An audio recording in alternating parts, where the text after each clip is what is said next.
Jom mengaji di Pusat Tarbiyah Unais.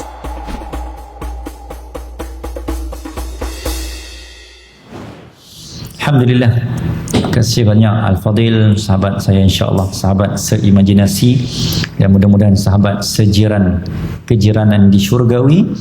Fadil Ustaz Anas Arabi, seluruh sallallahu alaihi Muhammad, ahli keluarga Unais, ahli keluarga Pusat Tarbiyah Unais, penggerak-penggerak, penyusun-penyusun program-program aktiviti keilmuan dan mensyurgakan PTU ni insya-Allah dengan titisan-titisan ilmu.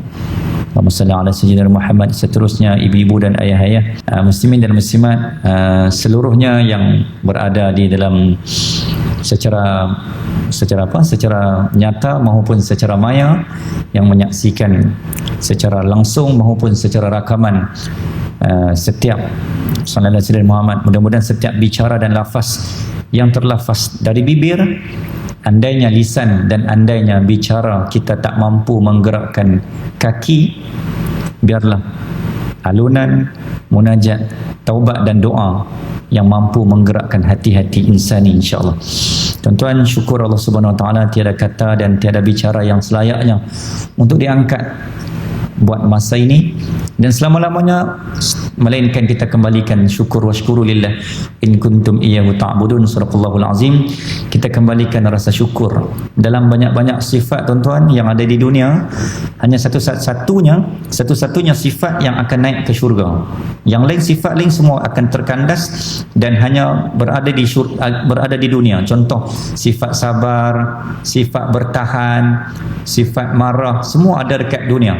Tapi kecuali, tuan-tuan, dalam banyak-banyak sifat yang Allah buat, sifat mazmumah ataupun sifat mahmudah, semua sifat yang ada dalam diri kita, semua akan hanya terkandas dan ataupun tertinggal di dunia bila kita meninggal. Kecuali satu sifat ni kita akan bawa naik, terangkat ke syurga. Satu-satunya sifat yang kita akan bawa bersama pahala kita naik ke syurga. Selebihnya semua sifat akan tertinggal dan ditinggalkan di dunia. Tidak lain dan tidak bukan, sifat itu adalah washkuru lillah, sifat syukur. Sifat syukur ni sifat rasa, ya Allah, aku terima apa yang engkau beri, aku terima yang engkau angkat, aku terima apa yang engkau tambah, aku terima apa yang engkau kurang, aku terima yang engkau beri, aku terima yang apa yang engkau cabut. Ini syukur. Selama ni kita faham syukur ni selama ni kita hanya one way dengan Allah. Kita tak mau one way. Syukur ni dia two way communication. Maksudnya apa? Waktu Allah bagi kita senyum, waktu Allah angkat tarik pun kita senyum. Ini maksud syukur. Syukur dia ada redha kat situ. Dalam Quran Allah ulang perkataan syukur ni sebanyak 90 kali. Tis'ain. Allah ulang perkataan syukur sebanyak 90 kali. Dan syukur juga adalah salah satu cabang iman. Rukun iman ada 6, tapi cabang-cabangnya tu, Allahumma salli ala sayyidina Muhammad, maka syukur ni, siapa tak ada syukur, dia tidak ada iman. Maka kesyukuran melengkapkan proses keimanan seseorang. Jadi tidak lain tidak bukan, tuan-tuan muslimin dan muslimat, syukur dalam bahasa Arab, dalam bahasa Melayu, terima kasih. What is the meaning of terima kasih? Terima apa yang Allah beri dalam keadaan kita kasihkan Allah. Terima kuliah dan terima ruang dan peluang dibuka balik ini, kita terima ruang itu, tapi tak mau terima saja, tapi kita kasihkan Allah. Sebab apa? Because of Allah kembalikan apa yang kita tak boleh buat dulu. Jadi selama ni kita hanya terima, kita tak kasih. Jadi dia one way. Jadi kita tak adil pada Allah Azza wa Jalla. Jadi berlaku adil pada Allah Azza wa Jalla, kita terima dalam keadaan kita kasihkan Allah Azza wa Jalla, pemberi nikmat itu. Ramai orang yang bercinta dengan nikmat, tetapi tak ramai orang yang bercinta dengan pemberi nikmat. Jadi kita nak cinta dulu dengan pemberi nikmat, yang kedua baru layak kita bercinta dengan nikmat yang kita dapat.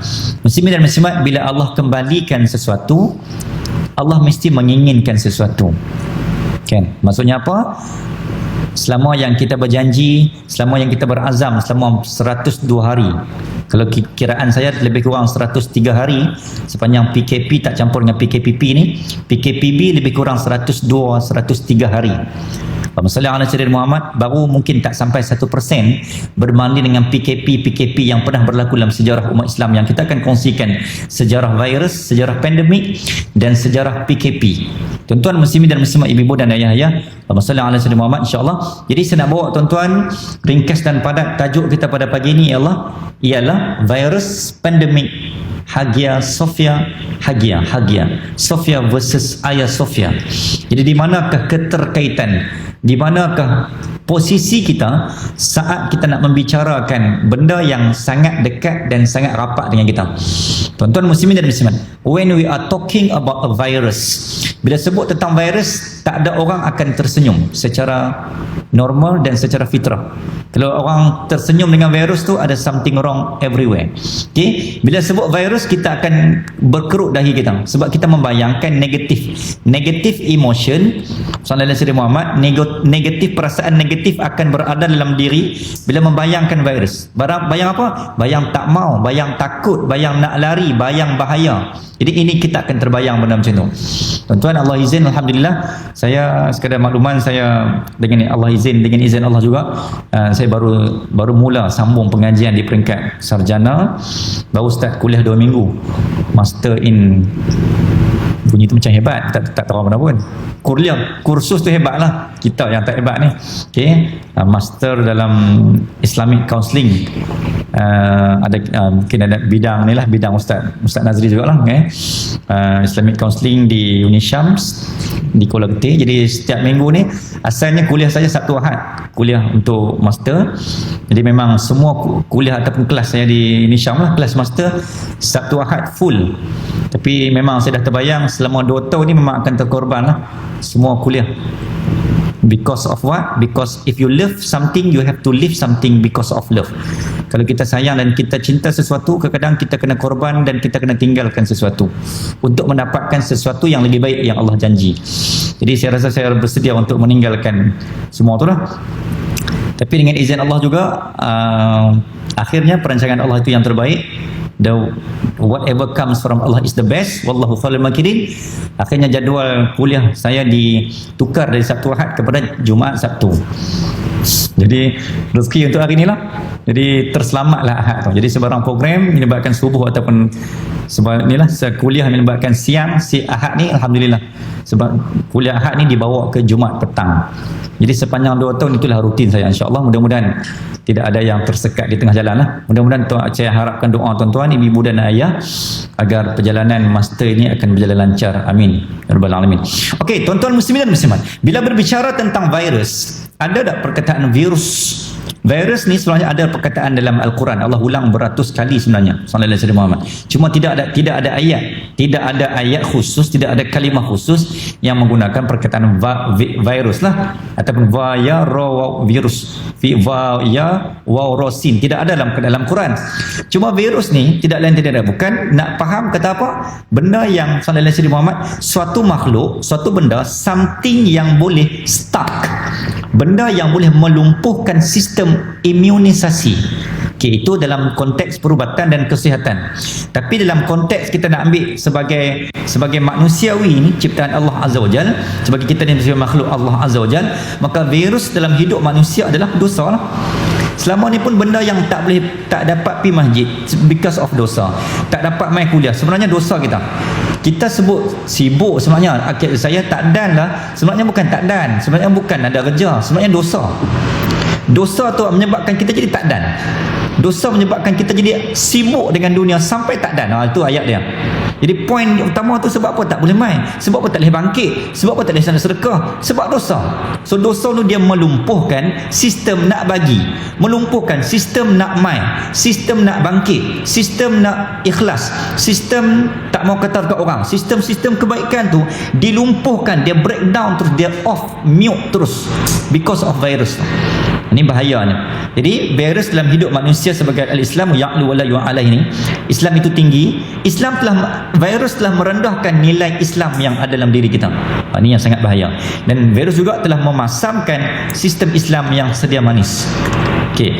Jadi suatu makhluk yang boleh melumpuhkan sistem imunisasi iman dan takwa yang selama ni kita ada protection, tapi because of virus ni kita tak ada protect. Dia semua boleh hinggap. Okay, maksudnya apa? Dengki, tak puas hati, suka marah, dia main. Sebab apa? Protection tak ada. Jadi dia mudah hinggap. Bila mudah hinggap, dia menjadi norm. Dulu tak suka marah, dulu tak suka dengki, dulu tak suka kata ke orang, tapi dia main norm tu. Sebab apa? Protection tak ada. Maka mazmumah telah memakan mahmudah, dan mazmumah menjadi new norm dalam hidup kita, menyebabkan mazmumah tu merata habis sistem-sistem kebaikan dan mahmudah. Boleh faham tuan-tuan?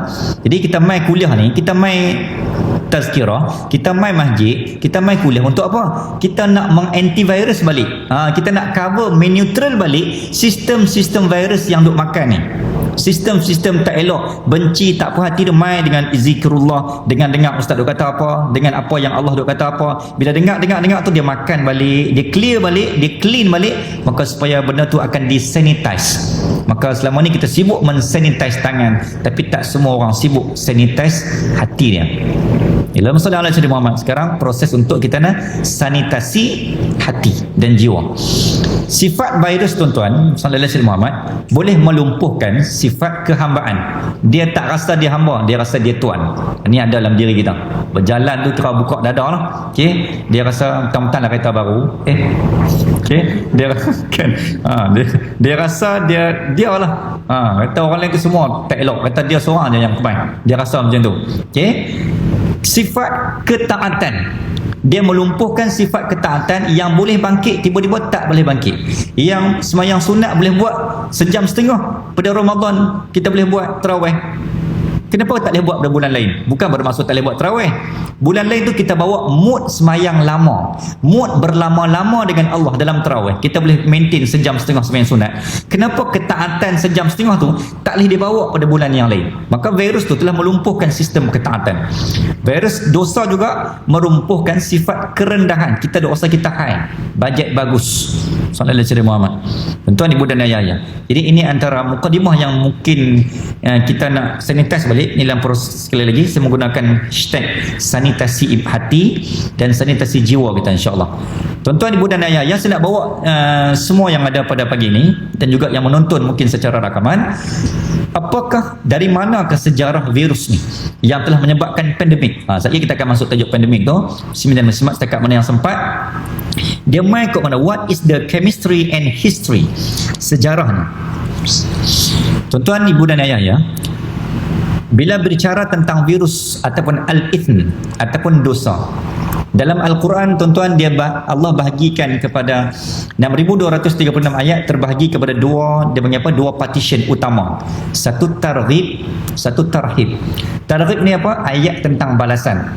Tarhib ayat tentang ganjaran. Ayat tentang balasan tadi, targhib balasan ataupun ancaman. Tarhib ayat tentang ganjaran, ayat yang sonok-sonok, ayat yang sweet-sweet, ayat yang manis-manis, janji manifesto Allah Azza wa Jalla, syurga dan sebagainya. Tapi ayat targhib, ayat balasan, ayat ancaman, kalau hang buat macam ni, hang dapat macam ni.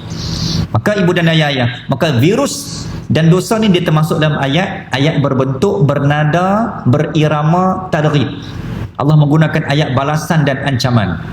Sallallahu alaihi Muhammad. Contoh Al-Qari'ah, ayat tentang kiamat, kan, ayat tentang surah-surah Al-Qiyamah, apa lagi, surah-surah tentang menakutkan, idza zulzilatil ardu zilzalaha wa akhrajatil ardu athqalaha, bila bumi ini digoncang-goncangkan akan keluarlah segala isi-isi yang ada di bumi.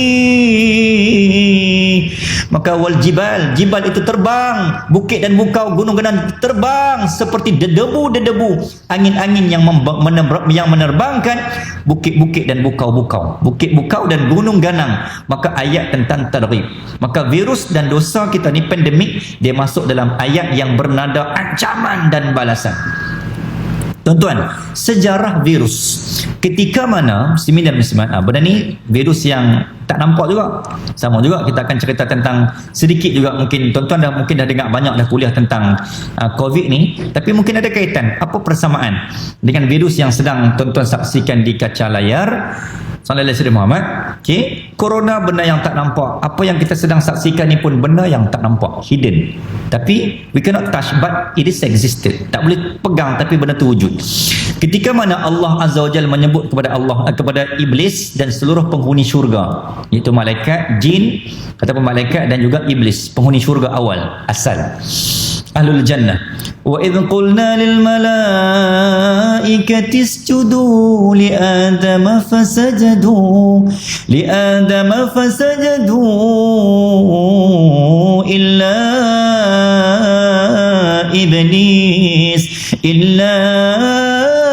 iblis aba wastakbar.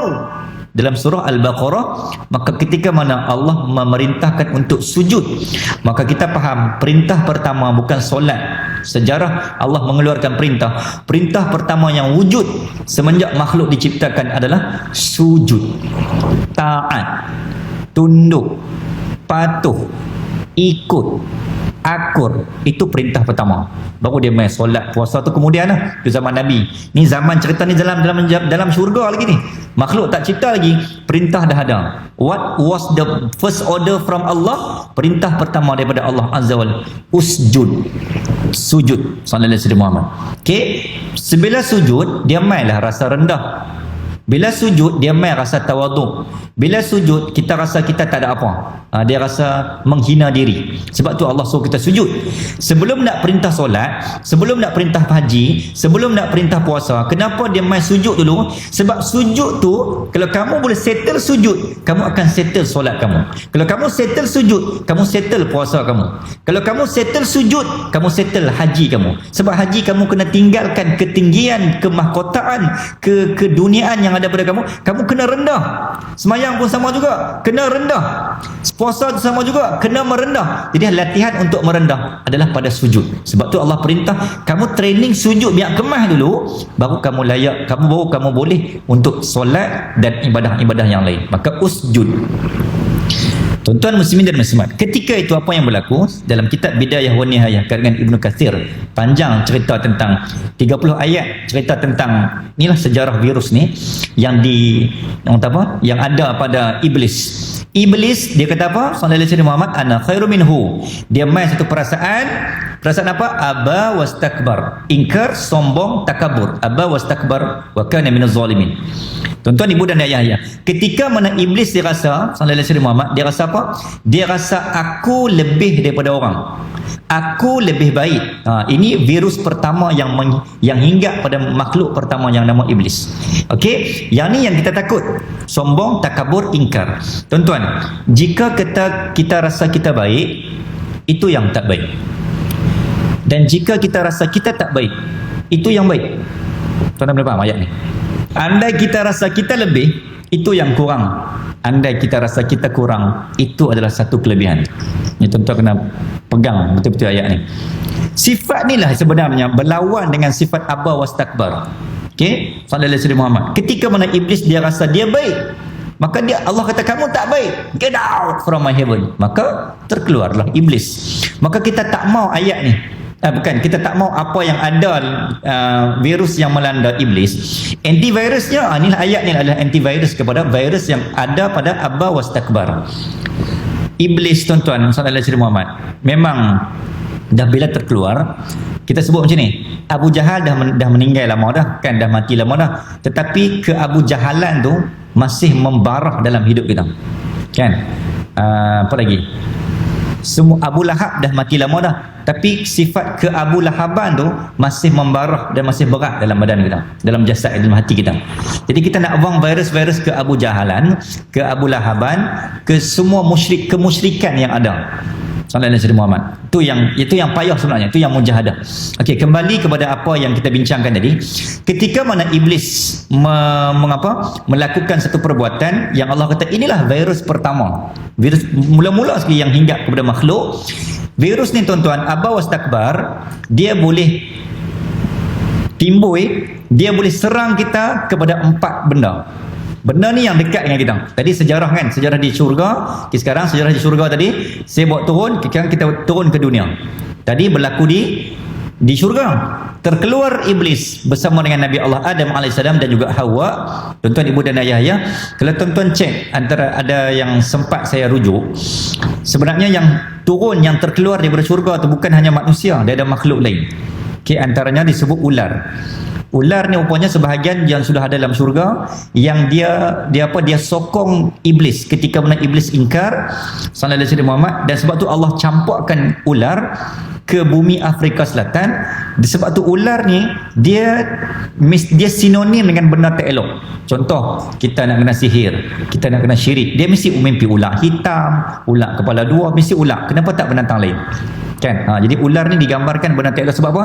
Dia bersifat keiblisan, berbisa.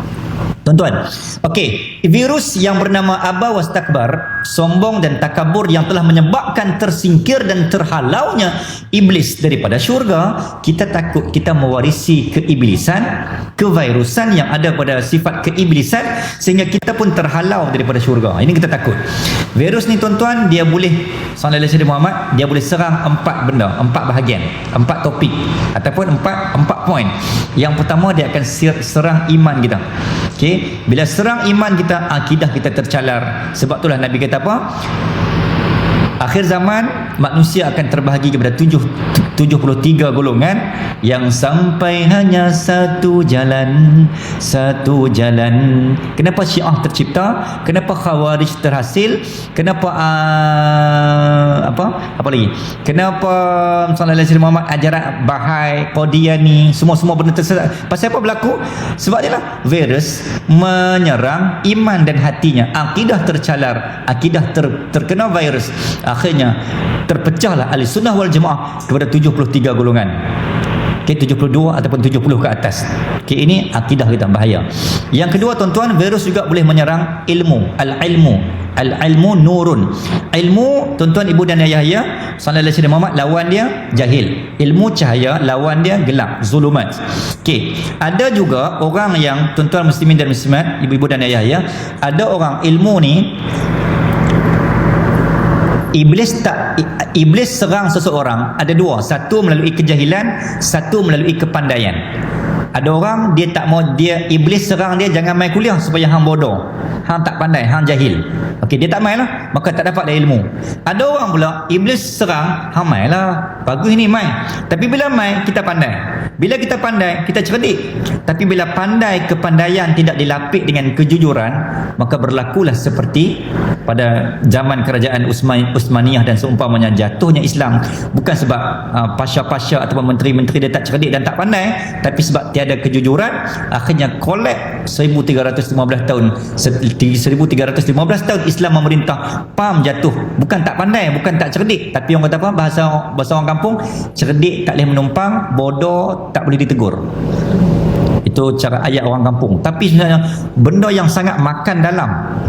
Tok Wan tu duk sebut bodoh, hang ni bodoh tak boleh ditegur, cerdik tak boleh nak menumpang. Jadinya tu, bila tak boleh menumpang ni, sesin satu duit pun tak berguna dekat agama. Kita takut kita ni pandai cakap sedap dah. Kan viral ni bukan main, ustaz viral lah, popular, follower sampai 1 juta ustaz. Cerdik, pandai, tapi takut sampai satu tahap. Ayat ni untuk saya tuan-tuan, untuk ustaz-ustaz.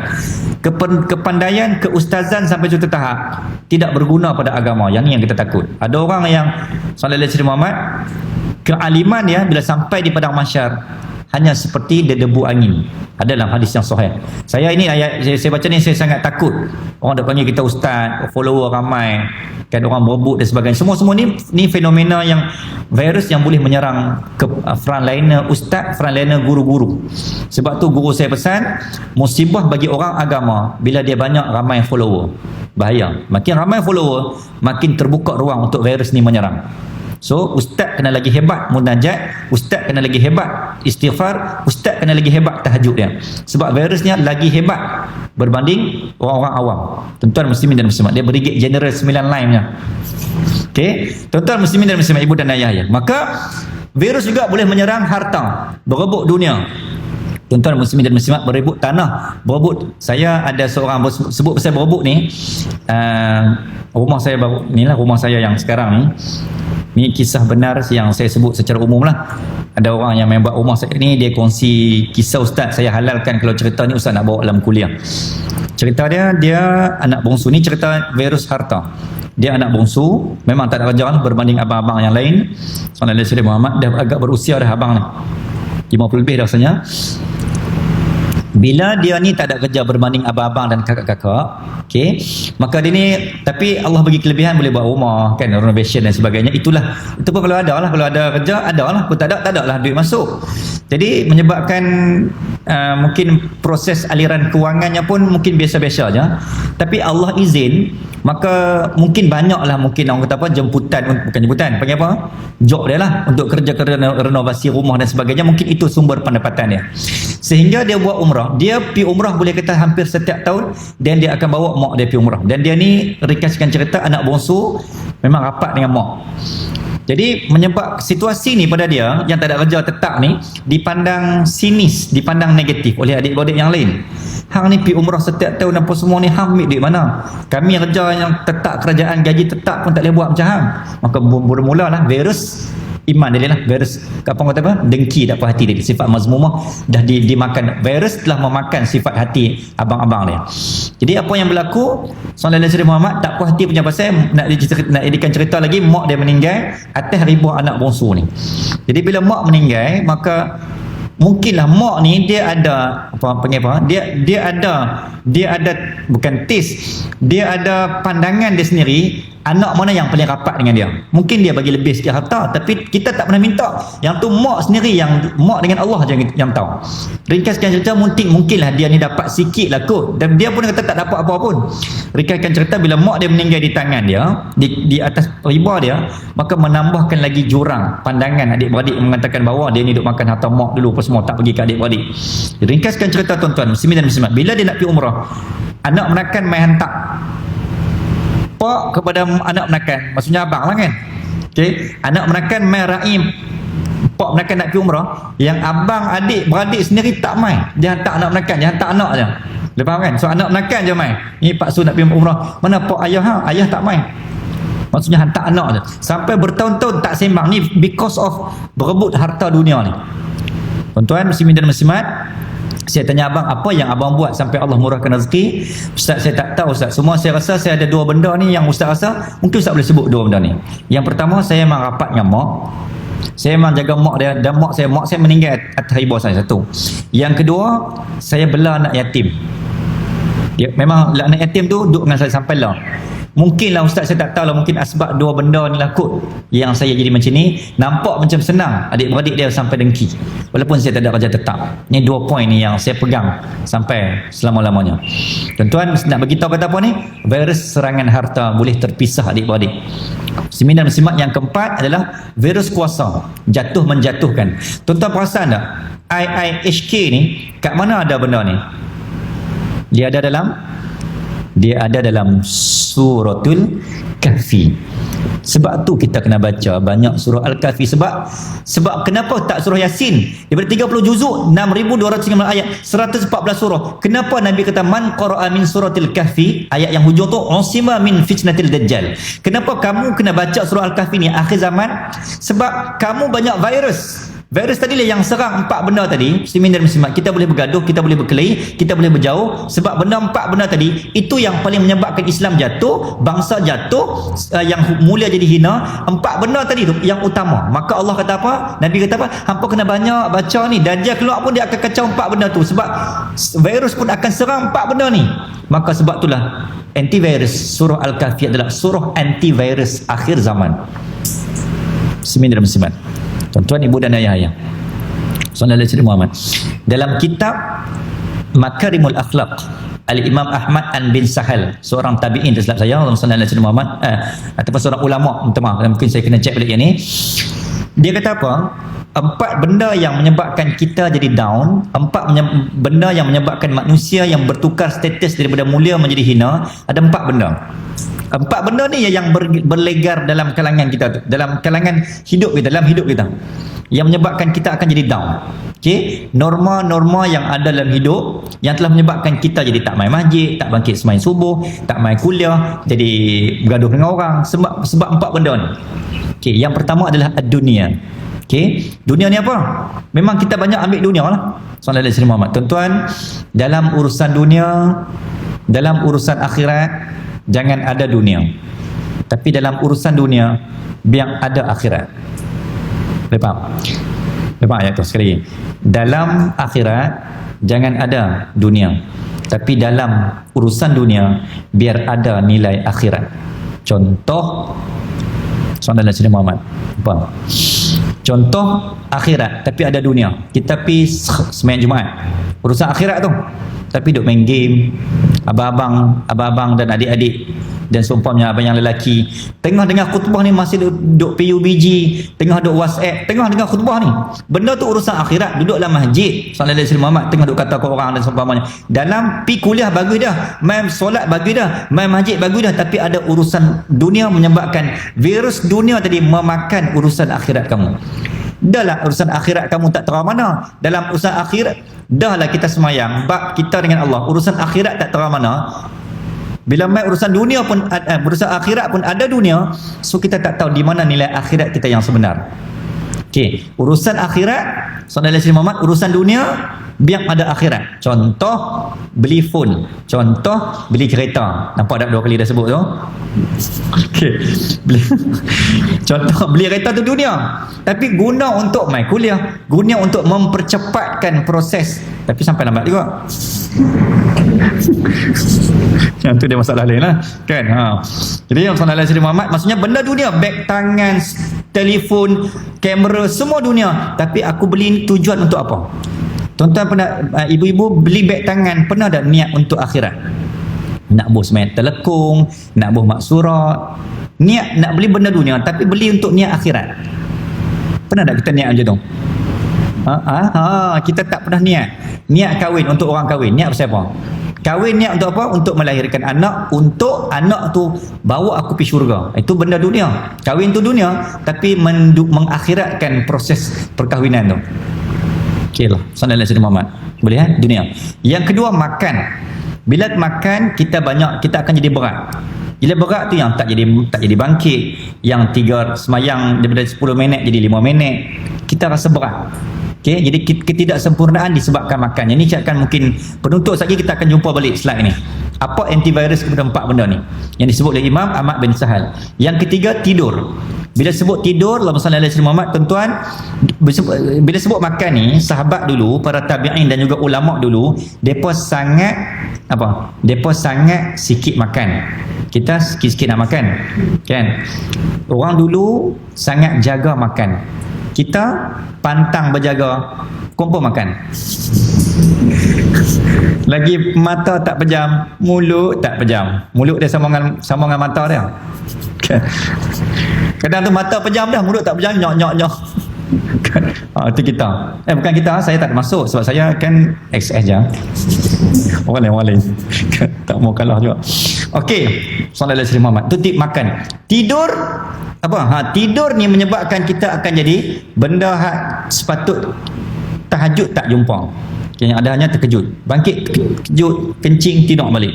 Maka tidur ni kita akan bincang balik. Tuan-tuan, kita akan bincang balik punca sumber virus ni. Yang keempat, kathiratul aqlam. Rupanya tuan-tuan, ada satu hadis yang saya jumpa dalam karangan Ibnu Katsir Bidayah wa Nihayah fil Fitan wal Malahim, cerita tentang akhir zaman. Rupanya dia akan sampai satu zaman kita pada zaman fitnah media sosial ni, kenapa orang suka berlawan, suka mengecam, suka mengutuk, suka memviral, babak viral ni semua ni. Rupanya tuan-tuan, memang akan sampai zaman disebut kathiratul aqlam. Maksudnya apa? Ramainya munculnya akhir zaman nanti penulis-penulis yang tidak bertauliah, yang akan mengecam dan bergaduh, bercakaran sesama sendiri, menggantikan fungsi lidah. Dulu orang kata lidah tidak bertulang. Dulu kita bergaduh menggunakan lidah dan mulut. Dan ni tak payah dah bergaduh. Tak payah dah bergaduh guna mulut, guna jari je. Kan FB nu kawan kata ustaz ni kata dengan ustaz nu contoh. Jadi lah ni FB kita tu mengambil alih tugas jari, kita mengambil alih tugas mulut. Dulu lidah tak bertulang, sekarang tangan tak bertulang. Walaupun tulang ada tangan. Silap. Tangan kan? Tapi saya memang tinggal tulang. Ustaz mana ni semua pegang pun tulang, isi tak ada. Okey. Nak beritahu tuan-tuan, tangan walaupun ada tulang tetapi dia kuat. Sepatutnya tangan ni Allah buat tulang untuk kuat sedekah, kuat zikir, kuat genggam benda elok. Tapi tangan kita digunakan untuk kuat bab nak kutuk orang, nak viral, nak kecam orang menggunakan jari kita di media sosial. Ini yang kita takut. Rupanya memang dah sampai zaman kita. Kathiratul aqlam, munculnya penulis-penulis yang tidak bertauliah yang menggantikan fungsi lidah kepada tangan. Bergaduh dulu guna mulut, sekarang bergaduh guna tangan. Sangat bahaya tuan-tuan. Sebab tu Nabi kata uskut. Maka virus kamu banyak cakap, banyak viral, banyak komen ni, maka diam. Tak payah komen, tak payah cakap apa, tak payah. Sebab apa? Sebab kalau kamu komen je, kamu viral je, confirm dia akan jadi virus. Okey, katalah 2 orang ustaz. Dia ada pengikut dia. 2 orang ustaz ni mungkinlah bukan bergaduh, khilaf, kan, bercanggah pendapat. Ustaz ni selesai dah. Hak tak selesai lagi tu, 300 komen hak bawah tu. Sampai tahun bila? 10 tahun, 20 tahun bermasa muka. Yang ustaz ni khilaf sehari je. Nampak tak? Itu yang bahaya kat situ. Tuan-tuan muslimin dan muslimat. Bila virus inilah yang telah menyebabkan munculnya Khawarij dan Syiah. Virus ni juga tak puas hati. Geng Saidina Ali tak puas hati dekat geng Sallallahu Alaihi Muhammad, geng Saidina Osman. Geng Saidina Osman tak puas hati kat Saidina Ali. Geng tak puas Saidina Osman, Ali tak puas hati kat geng Sayyidatina Aisyah ketika itu. Akhirnya Khawarij, Syiah dan pada zaman tu menyebabkan bergolaknya Saidina Ali pegang sebelum waktu hujung-hujung pemerintahan dan pentadbiran Khalifah Saidina Ali bin Osman, Saidina Ali bin Abi Talib, waktu nak kepada Bani Umayyah tu tuan-tuan, berakhirnya era Khalifah Khulafa Ar-Rasyidin, maka Islam sangat menggelegak, bergoyang, tak ada ayat nak beritahu, punya fitnah, punya teruknya ketika itu. Sebab apa? Virus melanda sangat hebat. Sebab Nabi tinggal dah waktu tu. Sebab Nabi tak ada. Bila Nabi tak ada, rahmat angkat. Sebab tu tuan-tuan, bila ulama tak ada satu tempat, rahmat terangkat, bahaya. Kita akan bergaduh, kita akan tak ada nilai kasih sayang. Allah angkat. Dulu pasal apa Turki 643 tahun boleh memerintah? Sebab apa? Sebab ada orang baik. Bila ada orang baik, tu rahmat turun, malaikat tolong jaga keliling pinggang. Lah ni bila rahmat tak ada, malaikat pun tak sudi nak main. Bila tak ada, malaikat tu pun sebagai protection antivirus juga. Tapi bila malaikat tak ada, maka dia mulalah. Rumah tangga kita pun macam tu juga. Kan? Jadi bila malaikat ada, dia akan jaga. Jadi harmoni lah tempat tu. Taman, kampung. Dia menjemput, buat benda baik untuk menjemput malaikat. Buat kuliah supaya malaikat turun. Bila malaikat turun, dia rahmat turun. Bila rahmat turun, iblis tak boleh nak tembus. Antivirus tu. Sallallahu Alaihi Wasallam, protection, malware, sistem. Hancurnya dinasti gemilang Abbasiyah, sistem khalifah tercemar dan terjatuh setelah 1315 tahun Islam memerintah bumi because of this virus.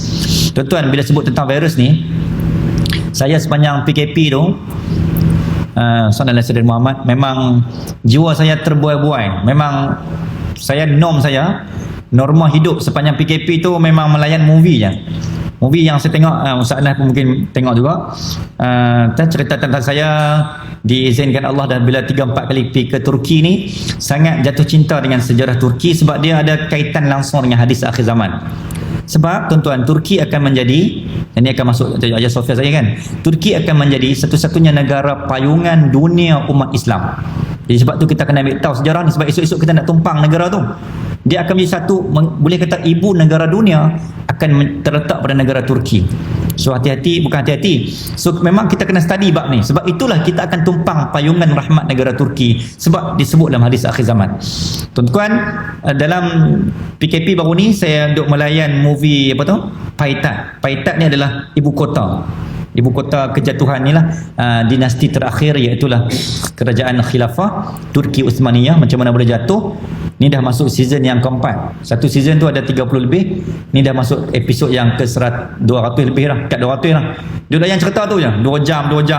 Dia bila layan tu saya tak tahu jiwa, saya dah siapkan slide. Layan, tengok, buat slide, tengok rujuk kitab dan sebagainya. Boleh nak buat kuliah buat Turki tu boleh lah. Dia dah ada kat 100 lebih lah, dia punya slide tu. Duk layan.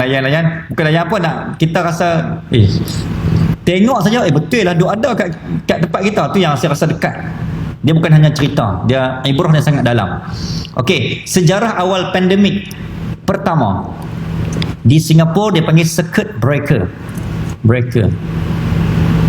Ini terus. Okey, breaker. Di Indonesia dia panggil apa?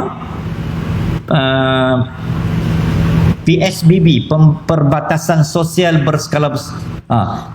Pembatasan sosial berskala besar. Kita dah panggil lockdown, PKP. Tuan-tuan, ibu dan ayah, kita nak ambil ketika mana sejarah Nabi Allah Nuh AS. Ini mungkin kita dah belajar dah, tapi kita nak ambil imrah dia. Ketika mana 1000 tahun Nabi Adam ke Nabi Nuh. Okay, kita ulang kaji balik. Nabi Adam ke Nabi Nuh 1000 tahun. Pertengahan tu ada apa? In between Nabi Idris, Nabi Syith, anak cucu cicit kepada Nabi Adam. Tuan-tuan, Nabi Nuh lahir dalam keadaan fatrah. Fatrah ni tidak ada Nabi. Nabi kita pun sama juga. Nabi Muhammad lahir dalam keadaan tak ada Nabi. Perantaraan Nabi Adam sampai ke Nabi Muhammad 124,000 lebih Nabi, 314 ataupun 315 ataupun 313 orang Rasul tu, dia ada perantaraan in between yang tidak ada Nabi. Dia hanya pada zaman Nabi Musa aja yang ada 2-3 orang Nabi serentak. Nabi Syuaib, Nabi Soleh, kan dia jumpa sekali. Nabi apa? Nabi Harun, Nabi Musa, Nabi Harun, Nabi Syuaib, sallallahu alaihi wasallam. Okay, ini antara nabi-nabi yang satu zaman tu ada ramainya nabi, seronoknya. Bayangkan tuan-tuan, kita jumpa dengan seorang nabi pun bukan nabi, jumpa dengan alim ulama seorang pun dah hebat. Ni bayangkan penduduk Madian, penduduk Mesir, jumpa 3 orang nabi serentak. Weh, tak ada ayat nak beritahu. Tapi ada juga zaman yang langsung tak ada nabi, zaman kita. Perbezaan lebih kurang, tak silap saya lebih kurang plus minus 574 tahun. In between gap fatrah antara zaman Nabi Isa wafat dengan Nabi Muhammad lahir. Nabi sallallahu alaihi wasallam, Nabi Ibrahim kepada Nabi Musa turun pun 1000 tahun. Maksudnya Allah buat perantaraan tu, dia ada perantaraan. Perantaraan itulah yang very sangat menggelegak.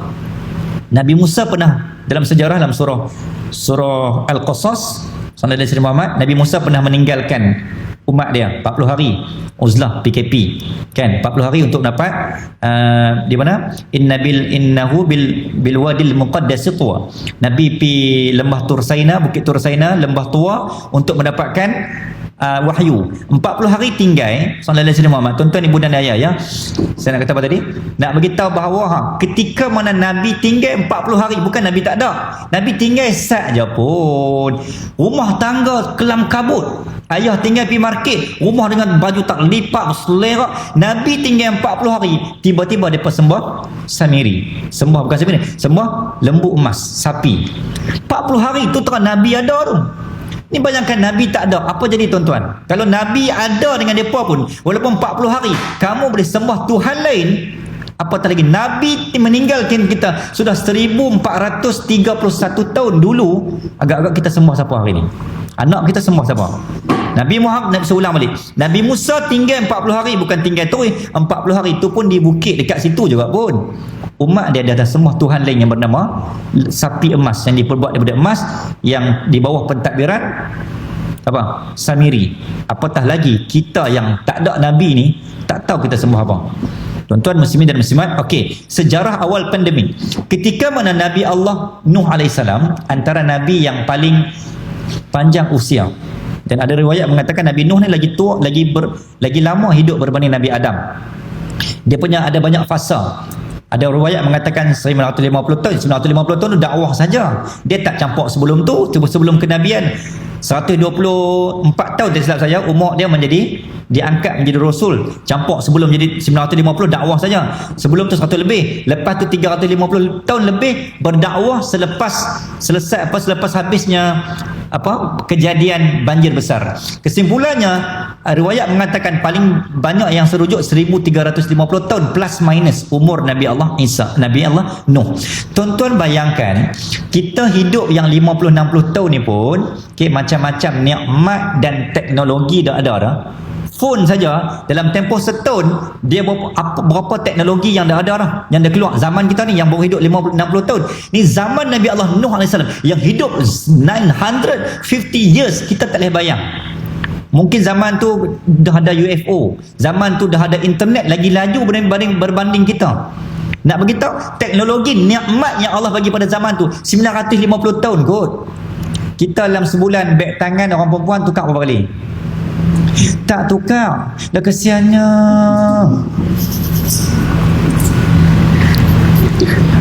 Sebab apa tak tukar? Setahun tukar. Tak tukar juga. Zuhudnya bini siapa lah? Solehah. Mesti suami nama soleh kan? Kalau tak soleh, Zuhud. Nama suami makcik Zuhud. Oh, patutlah beg tangan tak tukar. Allah SWT jadi Muhammad. Okey, tuan-tuan ibu dan ayah. Okey, jadi nak beritahu Nabi Allah Nuh AS ketika mana Allah memberikan nikmat yang sangat banyak. Okey, maka dalam surah Nuh, dalam surah Hud diceritakan tuan-tuan sallallahu alaihi wasallam Muhammad, ayat cerita tentang surah Nabi Allah Nuh. Ketika mana Allah bagi 10 tahun sampai 950 tahun untuk berdakwah, Nabi Nuh ni manusia paling sabar ketika itu. Dia dakwah ketuk pintu. Okey, dalam surah Nuh ayat yang keempat yang kelima yang saya tak bacakan ayat dia, Nabi Allah Nuh ketuk pintu rumah, mailah kuliah, jomlah udu Allah, ati Allah, fa'buduh, sembahlah Allah, ati Allah, taatlah Allah. Nabi Allah ketuk dari rumah ke rumah, tuan-tuan ibu dan ayah, muslimin dan muslimat. Bila ketuk, ada orang diceritakan dalam surah Nuh tu, permulaan surah Nuh, ada golongan manusia yang punya tak suka kan Nabi Allah Nuh AS yang sampai khatamallahu ala qulubihim, Allah tutup hidayah mereka ni sampai dia tutup jari macam ni. Digambarkan dalam surah ni, dalam Quran ni, dia ambil jari depa tutup. Punya ayat kita kurang ajak lah, punya biadab dengan ajakan dan dakwah yang diberikan oleh Nabi Allah Nuh. Kita kalau orang tak mau main kuliah, buat tak tahu sudah lah kan, tak main kuliah mungkin sibuk ada, tak apa lah, minta maaf lah saya tak boleh main. Itu ayat penyebar adab. Yang kedua, buat tak tahu terus, kurang sikit. Ini dia kecam, dia kutuk di atas. Zaman Nabi Allah Nuh AS, tengok punya biadabnya umat dia sampai Nabi Allah Nuh berdakwah. Kalau orang tak mau ikut tak apa, tapi sampai tutup telinga tu, dia ambil kain tutup telinga macam tu. Boleh bayangkan punya biadabnya. Bila kebiadaban yang diberikan kepada seorang Nabi macam tu, agak-agak apa benda yang paling layak Allah buat? Maka fasa pertama, kemarau. Nampak tak? Allah punya sifat ni, Ar-Rahman Ar-Rahim ni, dalam nak balas tu pun dia sayang lagi. Ini sifat Allah. Macam sifat mak lah.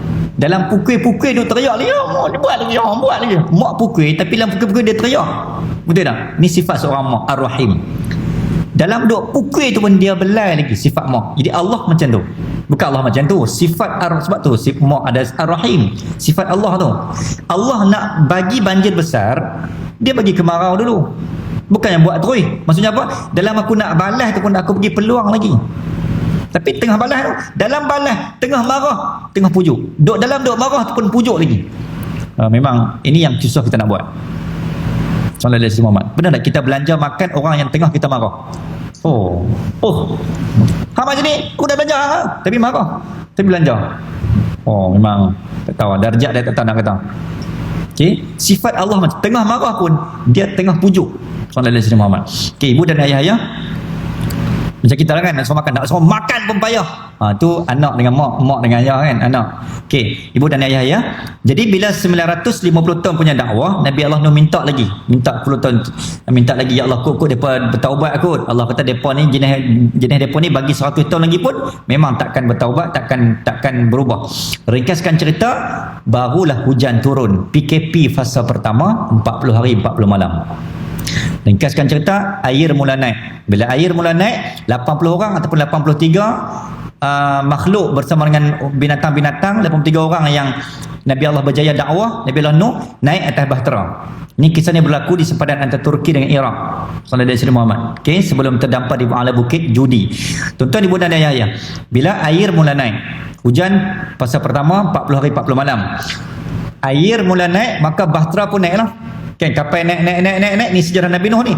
Naik, maka satu dunia, maka pandemik pertama berlaku adalah banjir besar satu dunia. Sebab kalau tuan-tuan rujuk, ada pendapat meriwayat mengatakan kemungkinan, ni saya tak kata betul, kemungkinan tak mustahil bahtera Nabi Allah Nuh AS dah sampai di Sungai Petani. Sebab satu dunia ni pandemik. Jadi selama bahtera tu berjalan, ada yang mengatakan bahawa pernah melalui Gunung Jerai. Ini hanya tok-tok guru yang tasawuf yang pernah cerita. Kita tak kata benda tu sahih dan kita tak kata benda tu mustahil. Sebab 150 hari fasa kedua PKP, hujan tak berhenti, maka bahtera bergenang, bahtera hanyut tercapai-capai selama 150 hari bersamaan dengan 5 bulan. Jadi 40 hari 40 malam. Maka fasa kedua PKP 150 hari. Habis sallallahu alaihi wasallam hujan turun, maka air mula surut. Nak tunggu air surut tu je. Satu dunia tuan-tuan, kita bayangkan ke mana pergi selama 5 bulan bahtera tu. Sebab tu ulama membincangkan, ada pendapat mengatakan tak mustahil dia boleh sampai bahtera tu sampai dekat kawasan Nusantara ni, bahtera Nabi Allah Nuh AS. Tuan-tuan ibu dan ayah. Habis fasa kedua, maka bahtera pun nak terdampar di Bukit Judi, dalam Quran disebut muslimin dan muslimat, maka air mula nak tunggu air kering pula 40 hari 40 malam. Air mula surut. Tadi hujan berhenti, kan? Fasa ketiga 40 hari 40 malam pula nak tunggu air surut. Habis air surut nak tunggu bumi ni clear pula, kering dan seumpamanya 7 hari 7 malam. Kesimpulannya tuan-tuan ibu dan ayah yang tercatat di situ, maka 244 hari adalah tempoh PKP yang dilalui oleh umat Nabi Allah Nuh AS bersamaan 8 bulan 13 hari plus minus. Itulah PKP pertama, pandemik pertama terkena satu dunia. Jadi kita baru 102 hari. Nabi geng-geng Nabi Nuh kata tak ada apa, geng-geng Singapura ni buat teruk siapa pula. Tu pun sebab nombor 3 dunia tak ada. Bagi ke dunia senyap lah 800 hari pun. Kan? Sampai berebut. Lah ni orang tak tengok dah ketiga dunia. Hari tu lah berebut berkeli. Sampai tahan lori dunia tu. Lah ni kita bukan new norm sebenarnya, kita back to the old norm. Kita back to the old norm, back to the norm. Kita kembalikan duk buat dosa macam tu ke? Kembali ke hak tak mai ke? Hak tak bangkit juga. Back to the norm. Kita tak new norm pun. Sallallahu alaihi wasallam Muhammad. Istilah tu sedap, new norm. Kan? Sembahyang subuh anak kita pukul 8 juga serupa tu ke? Ibu dan ayah. Ini benda yang malu, saya malu nak cerita tajuk ni. Sebab kita rasa kita duk buat je benda tu dekat dengan kita.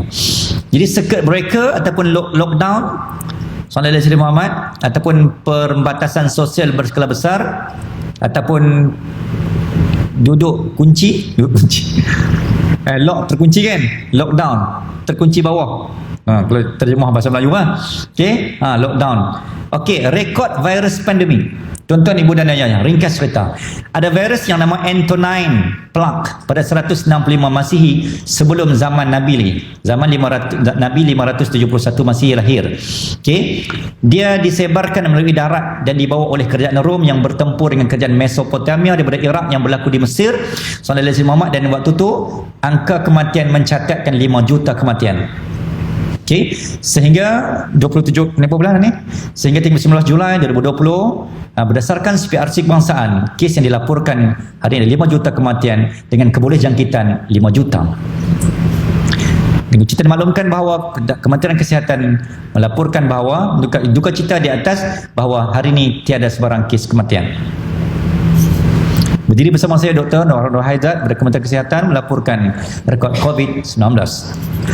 Anak saya sampai hafal lah hari tu. Hari-hari tengok, boleh buat rakaman live, boleh rekod, tak payah tengok skrip. Kan? Itulah frontliner. Kemudian terima kasihlah Datuk Dr. Nur Hisham Abdullah. Antara 5 doktor terhebat di dunia.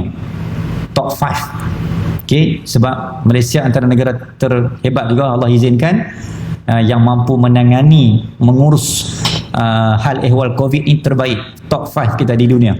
Sallallahu alaihi wasallam Muhammad. Yang kedua tuan-tuan, rekod virus pandemik yang kedua yang dicatat oleh Ibn Al-Athir dalam kitab Syiar Al-Alam Al-Nubala pada tahun 1448 dan 1055 Masihi yang berlaku di negara Syam, Palestin, di Makkah, sepadan Markah, Iraq, melanda sampai ke Palestin, menyebabkan masjid ditutup dan solat tergendala pada zaman itu. Dan juga pada tahun Sallallahu alaihi wasallam Muhammad yang tidak tercatat di sini, 18 Hijrah bersamaan dengan 639 Masihi, tak salah saya, nama 18 Hijrah, kita boleh cek balik. 18 Hijrah yang berlaku di kota Amwas. Yang ini ada dalam kitab Hadis Akhir Zaman, di mana ketika itu di bawah pemerintahan Khalifah Sayyidina Umar Al-Khattab sebagai Khalifah, Abu Ubaidah Al-Jarrah yang memimpin, diberikan mandat untuk menguruskan hal ehwal. Maksudnya frontliner Sayyidina Umar Al-Khattab ketika itu adalah Sallallahu alaihi wasallam Muhammad, Khalifah Saidina Abu Ubaidah Al-Jarrah. Dia lah sebagai frontliner, macam merangkap macam Datuk Dr. Hisham lah, yang melaporkan kejadian setiap hari pada ketika itu.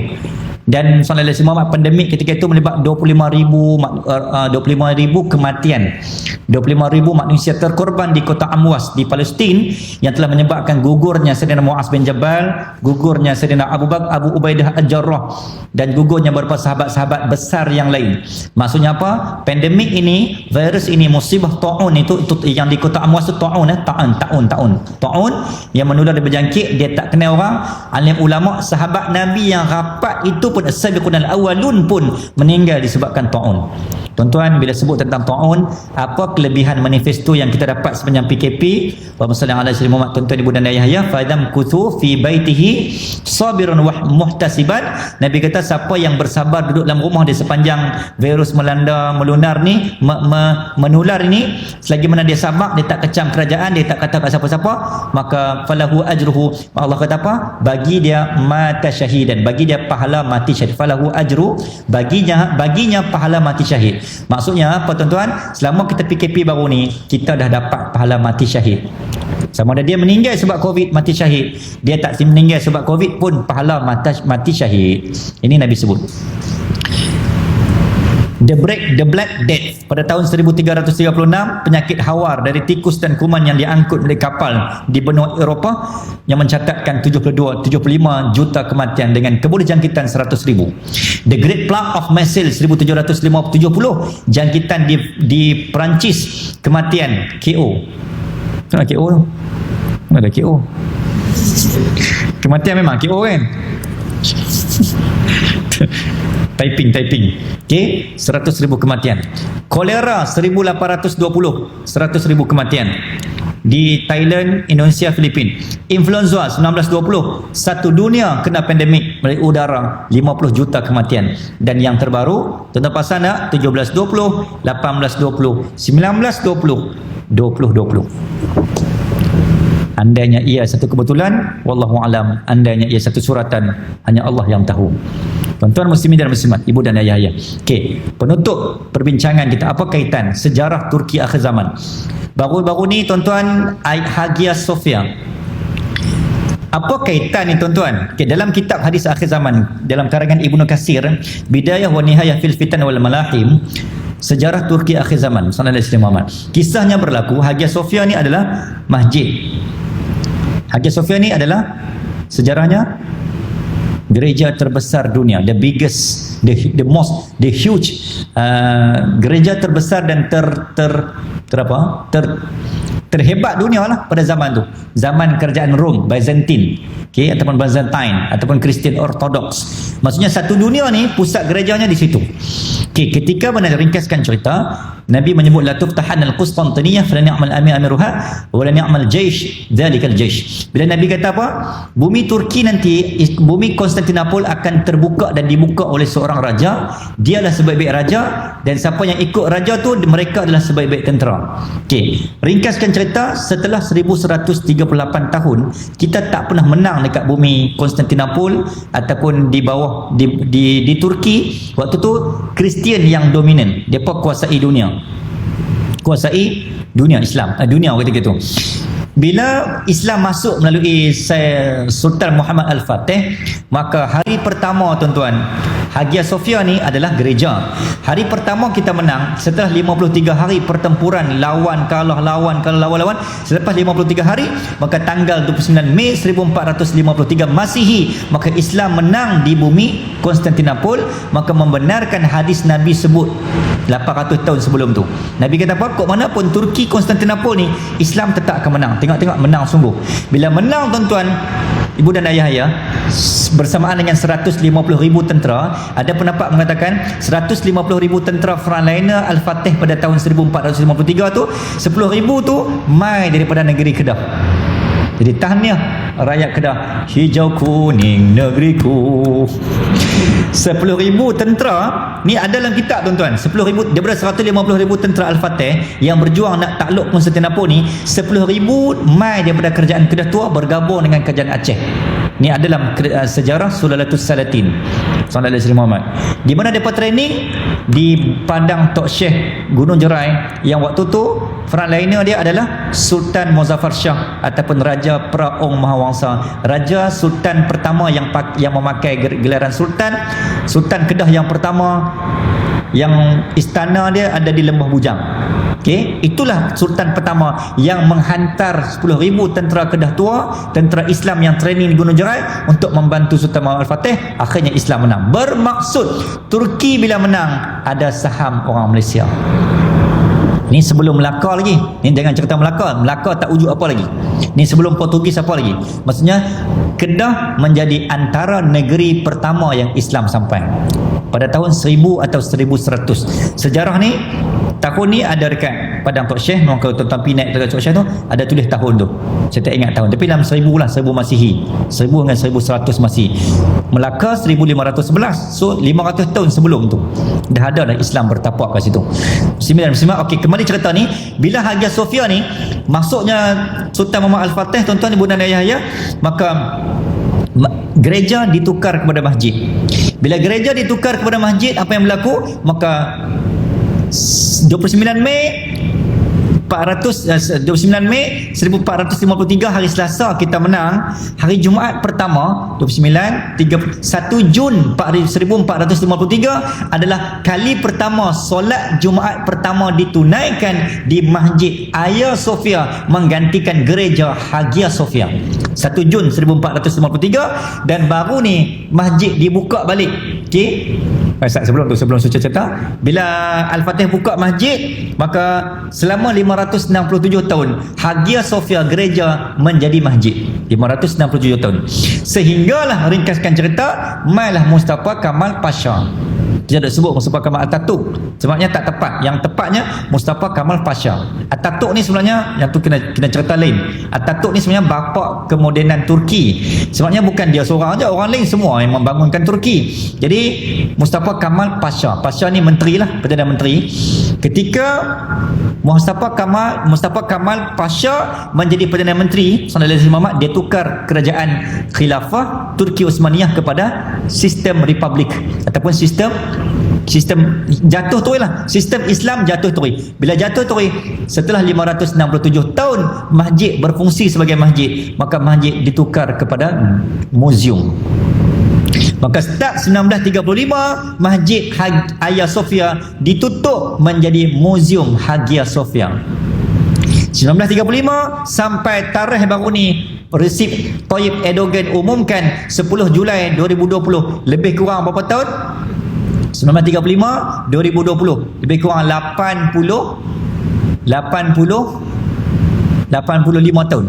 Setelah 85 tahun maka masjid dikembalikan. Maka hari ini menjadi kembali Masjid Hagia Sophia. Kita masjid tutup berapa bulannya? Ya, depa ni tutup 86 tahun masjid tutup. Punya kesyukuran. Baru ni Jumaat pertama kan. Kemarin dulu adalah Jumaat pertama 17 Julai baru ni adalah solat Jumaat pertama di Masjid Hagia Sophia selepas 86 tahun masjid tertutup disebabkan sistem sekularnya Turki, sistem sekularnya di bawah kerajaan Turki selepas 1935. Okey, apa kaitan tuan-tuan? Saya nak tutup ni. Okey, sejarah Turki akhir zaman. Nabi kata apa? Allahumma salli ala Muhammad. Sebenarnya Turki ni dulu Kristian, ditakluk menjadi Istanbul. Okey, zaman Al-Fatih 1453, okey, Islam menang sampailah 1935 ataupun 1924. Dalam tempoh tu tuan-tuan, maka sebenarnya Islam jatuh. Jadi Istanbul 1445-43 kan. Okey, menjadi Istanbul. Okey, Istanbul ni. Istanbul adalah pada zaman Al-Fatih 1453. Lepas tu pada zaman Mustafa Kamal Pasha 1924 ditukar balik kepada Istanbul. Okey, daripada Istanbul tuan-tuan sampailah hari ni dia adalah Istanbul. Okey, 1924 tapi bukan Istanbul yang Islambul zaman Al-Fatih tu, sebab Islam tak ada dah. Boleh faham tak? Dia sistem panggil apa? Sistem sekular. Daripada Istanbul 1924 sebenarnya ada ulama mengatakan apa yang kita tengok Turki hari ni dia adalah Konstantinopel. Dia bukan Istanbul. Dia sebab mereka buat sistem tu sistem yang bukan Islam. Azan ditukar dalam bahasa Turki, wanita diharamkan pakai tudung dan sebagainya. Zaman tu kita walaupun Islam dah menang, tapi sebenarnya sistem Islam kalah. Jadi sebenarnya dia bukan Istanbul, tapi dia adalah Konstantinopel balik, dia patah balik. Sehinggalah tuan-tuan ibu dan ayah-ayah, Nabi kata apa? Akhir zaman nanti akan muncul seorang frontliner, wira negara, wira dunia, wira agama yang akan kembali memenangkan Turki Konstantinopel dengan kalimah Allahu Akbar, Allahu Akbar, Allahu Akbar. Islam kembali menakluki Turki. Yang ni belum berlaku. Yang inilah yang dikatakan zaman Al-Mahdi yang akan kembali membuka Konstantinopel menjadi Istanbul. Kesimpulannya, Konstantinopel, Al-Fatih menang, Istanbul, Islam masuk zaman Muhammad Pasha, ditukar balik kepada Istanbul dan Konstantinopel. Maksudnya hari ini Konstantinopel lah. Bila mai Al-Mahdi nanti, maka Konstantinopel akan kembali bertukar menjadi Istanbul. Yang tu baru betul. Turki tu mereka cerita macam tu tak? Ini sejarah mendalam dalam bumi Turki. Okey, jadi saya rasa itu sahaja yang dapat saya kongsikan. Tuan-tuan, sebelum tu saya teringat waktu saya pergi bursa, tidak bursa. Bursa ada apa kat bursa tu? Ada kedai kulit. Bukan yang tu tau. Okey, dia ada makom. Inilah pengasas kerajaan Turki Uthmaniyah, iaitulah Sultan Osman Ghazi dan Sultan Orhan Ghazi. Duduk sebelah-sebelah dekat bursa, dekat Blue Mosque, dekat Green Mosque. Okey, dekat Green Mosque tu makom ni dua beranak. Sultan Osman Ghazi ni pak dia. Osman ni anak kepada Ertugrul lah, pengasas kerajaan Turki Uthmaniyah. Dia pesan apa kat anak dia, sultan dia? Wahai anakku, jangan sesekali kamu menyebutkan diri melakukan sesuatu yang tidak diperintahkan Allah. Jika kamu menghadapi sebarang kesulitan, tengok sultan dia nak pesan kat sultan.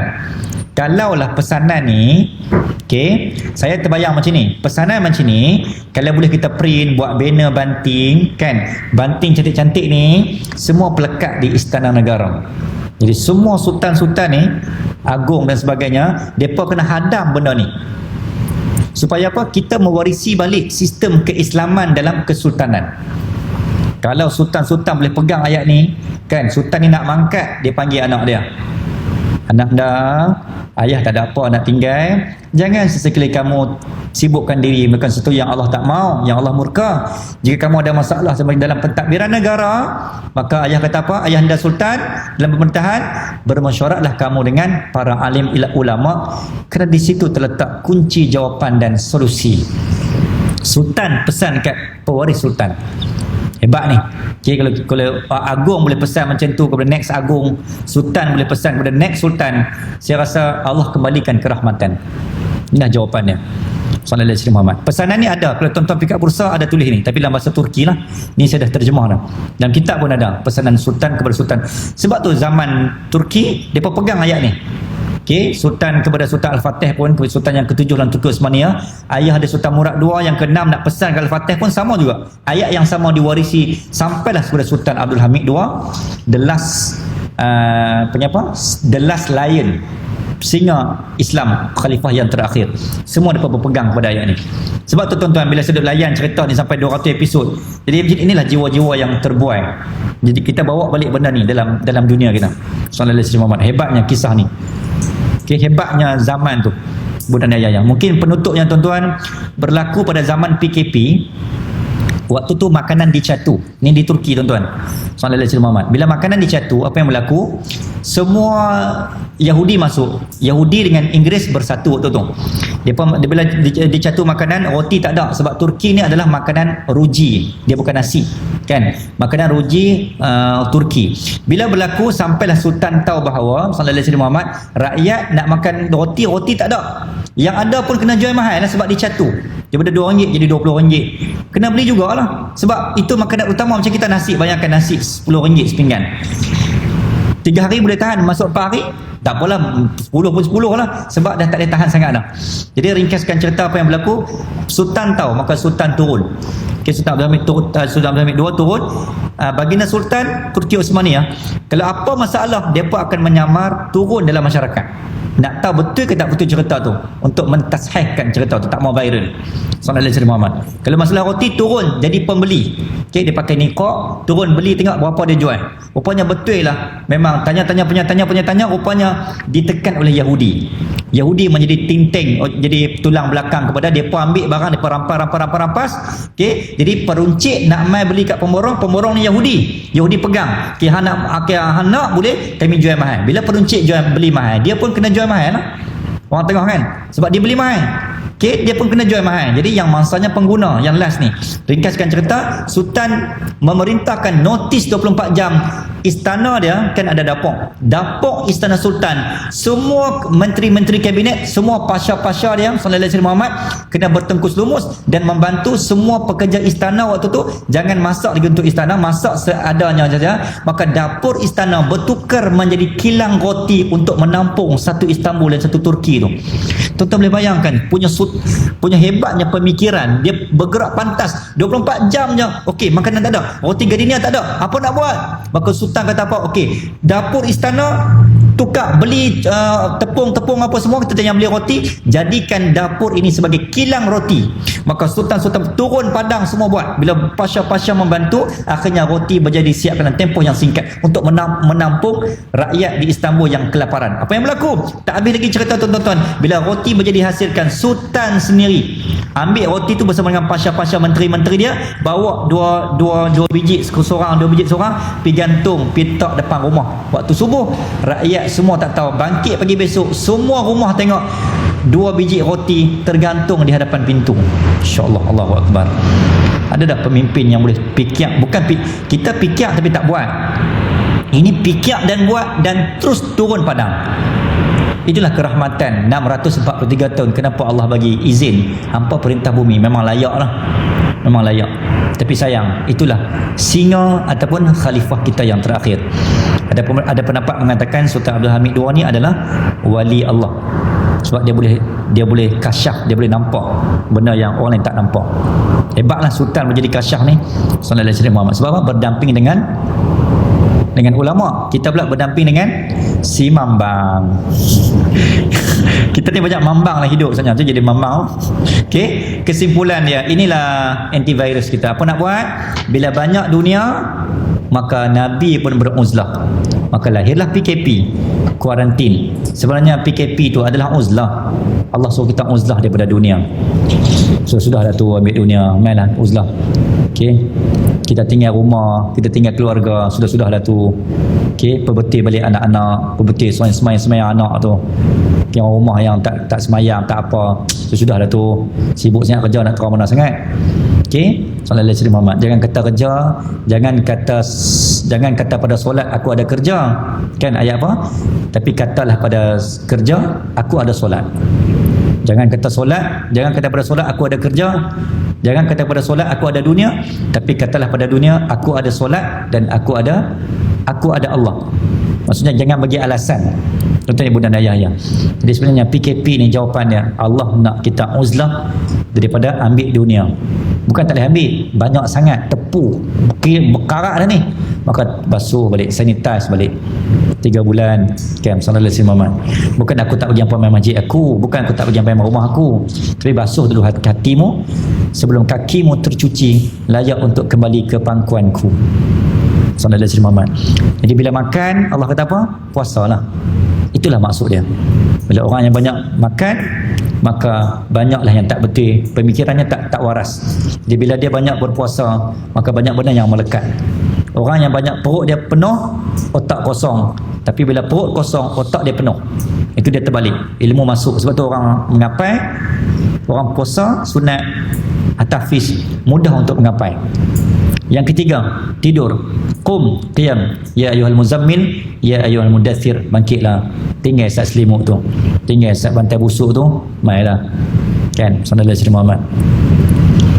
Diam, senyap sat. Stop sat. Jangan komen ke apa. Pause dulu. Freeze sat. Diam. Bawa lah pergi mana-mana. Fikir, zikir. Jadi inilah antivirus kita yang kita kena buat. Samalah saya lah. Saya tuju dulu mula-mula kepada diri saya, insya-Allah, agar kita mampu untuk men-sanitize hati kita dan kita mampu penjarakan dosa. Biar kita bersocial distancing, tapi kita keep distance with Allah and sejadah. Boleh? Sallallahu alaihi wasallam. Tuan-tuan, ibu dan ayah, mudah-mudahan apa yang dikongsikan ini mampu memberikan pencerahan hati saya yang semakin gelap, semakin saya punya semakin berkarat. Mudah-mudahan Allah ampunkan dosa saya, ya Allah. Dan ramai orang yang merasa pandai, tapi tak ramai orang yang pandai merasa.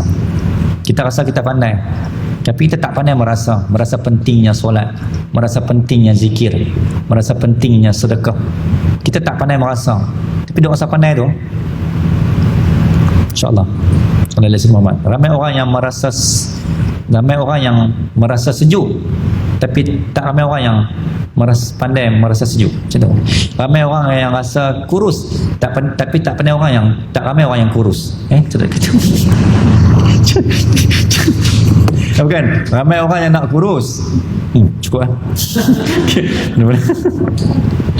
Bismillahirrahmanirrahim. Alhamdulillahirabbil alamin. Allahumma salli ala sayyidina Muhammad wa ala alihi wa sahbihi ajma'in.